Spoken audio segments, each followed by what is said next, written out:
से कहा जाए कि आप भजन करते हैं तो उत्तर क्या मिलेगा? अभी से। अरे भजन जब बुढ़ापा आएगा तो कर लेंगे, अभी क्यों भजन करने जाएं? ये तो बुढ़ापे का है। प्यारे, एक बात बताइए आप लोग, क्या आपको विश्वास है कि हमारे जीवन में बुढ़ापा आएगा ही? आप ये कैसे विश्वास मान बैठे हो कि मेरे जीवन में वीर बुढ़ापा आएगा ही? कल की ठिकाना नहीं है और हम क्या इंतजार कर रहे हैं कि बुढ़ापा आएगा तब हम भगवान का भजन करेंगे। पल में प्रलय होता है, बहुरी करोगी कब? बुढ़ापा भजन का नहीं होता, फिर काहे के लिए होता है बुढ़ापा? बुढ़ापा जवानी में जो हम कर्म करते हैं उसी का चिंतन के लिए होता है। जवानी में आपने भजन किया नहीं और कहेंगे कि हम बुढ़ापे में भजन कर लेंगे, तो असंभव। अथक प्रयास आप कर डालिए, बुढ़ापे में भजन नहीं होगा।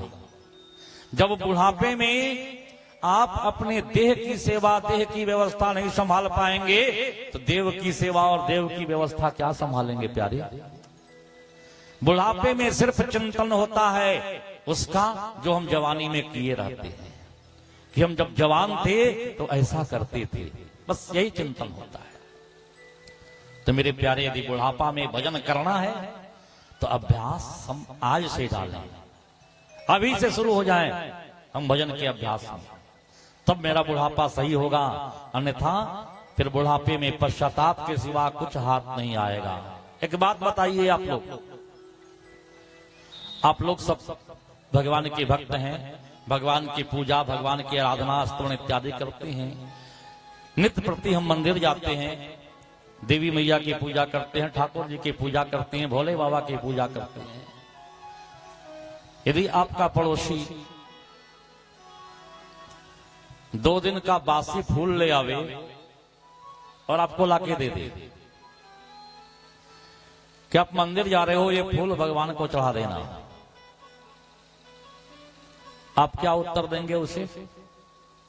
आप यही कहेंगे ना, हम बिना फूल के प्रभु की पूजा कर लेंगे लेकिन ये 2 दिन का बासी फूल नहीं चढ़ाएंगे। नहीं चाहिए, प्रभु हमसे फूल नहीं मांगते कि तुम पुष्प लेके आओ तभी मैं तुम्हारा पूजा स्वीकारूंगा। पुष्प तो मेरा सुंदर मन है जिसे हम सुमन कहते हैं, लेकिन 2 दिन का बासी, 2 दिन का मुरझाया हुआ फूल प्रभु स्वीकार नहीं करते। प्रभु की बात छोड़ो, मेरा मन स्वीकार नहीं करता कि हम कैसे 2 दिन का वासी फूल प्रभु को चढ़ाएंगे। तो जब 2 दिन का वासी पुष्प हम प्रभु के चरणों में नहीं समर्पित कर पा रहे हैं, तो जब ये जीवन रूपी पुष्प, ये मानव शरीर रूपी पुष्प जब मुरझा जाता है, जब इसका सुगंध समाप्त हो जाता है, तब हम परमात्मा के चरणों में चढ़ाने जाते हैं, तो परमात्मा इसे कैसे स्वीकार करेगा? यदि अपने आप को परमात्मा के चरणों में समर्पित करना है प्यारे, तो युवावस्था में, हम युवावस्था में भक्ति की ओर अग्रसर हों तो मेरा बुढ़ापा सुख में बीतेगा, इसमें किसी प्रकार का कोई संदेह नहीं है। और हमारे भक्ति के मार्ग में बाधक यदि कोई है तो मेरा मन और हमारी बुद्धि। इसलिए मन और बुद्धि को नियंत्रण करना है। मन मारीच और बुद्धि सुबाहु यदि नियंत्रण में आ गया तो मेरा जीवन यज्ञ अवश्य पूर्ण हो जाएगा, इसमें कोई संदेह नहीं है। अन्यथा ये शरीर पंचभौतिक है, 5 तत्व इसमें है। क्षिति जल पावके गगन समीरा, पंच रचित यह अधम शरीरा। पृथ्वी तत्व, जल तत्व, अग्नि तत्व, आकाश तत्व और हवा तत्व, ये 5 तत्व से निर्मित ये शरीर है। और ये 5 तत्व मृत्यु के बाद वापिस हो जाएंगे। ये मिट्टी है, मिट्टी में मिल जाएगा। तो ये जीवात्मा, इस शरीर के अंदर जो जीवात्मा बैठा है ना, वो जीवात्मा हमें धिक्कारेगा कि इस मानव शरीर से तो ज्यादा अच्छा वो 84 लाख योनियां थी जहां हम अज्ञानावस्था में, अचेतना अवस्था में पड़े रहते थे। फिर ये मानव शरीर से क्या लाभ मुझे?